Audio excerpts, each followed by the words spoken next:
Allah itu kalau namanya juga aturan dari Allah ya, itu aturan yang amat sangat lengkap. Ketika saya pertama kali mengerti tentang semua ini, saya rasanya seperti dibukakan suatu perpustakaan yang besar sekali dan saya pengen baca semuanya. Ya tahu sendiri kan, buku-buku agama Islam, sejarahnya, bagaimana kemudian aturannya. Kalau mau detail, lihat hadis. Bahkan sampai menjadi begitu banyak pertentangan kadang-kadang karena pemahaman akan hadis itu beda-beda gitu ya. Tapi itu adalah kekayaan dalam agama Islam, di mana Allah memberikan aturan itu dengan contoh bagaimana Rasul hidup gitu. Jadi Zakir Naik bilang Quran bahkan bisa berdiri sendiri tanpa hadis, tetapi Allah melengkapinya dengan hadis yang periwayatnya nggak bisa macam-macam, nggak bisa seenaknya kita buat-buat. Bahkan sampai hari ini yang saya salut banget adalah bisa ya hadis ketahuan gitu kalau dia itu hadis yang doif. How come? Itu adalah keajaiban kalau menurut saya ya. Bisa hadis doif ketahuan gitu sama orang. Kita hidup semua di zaman ini loh. Tapi hadis itu bisa ketahuan itu doif apa enggak gitu. Karena apa? Karena ada periwayatnya, karena ada sejarahnya.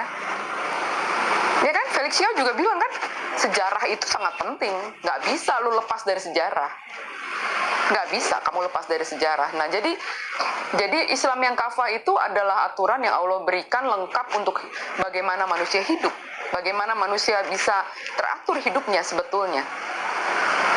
Jadi banyak orang yang menentang karena takut. Takut apa?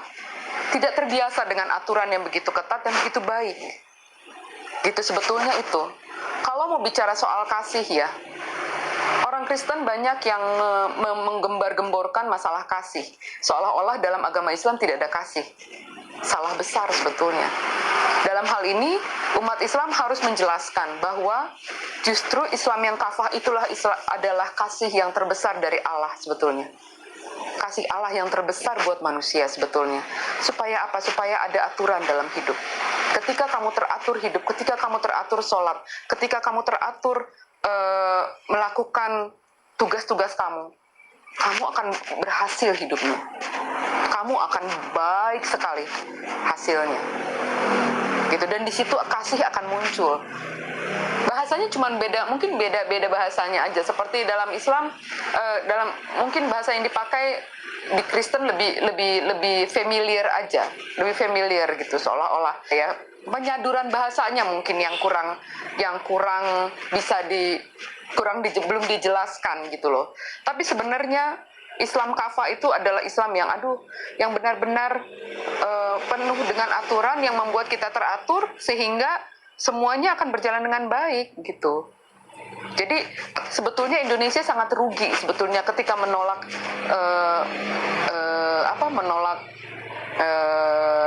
aturan Islam itu sebetulnya rugi sebetulnya.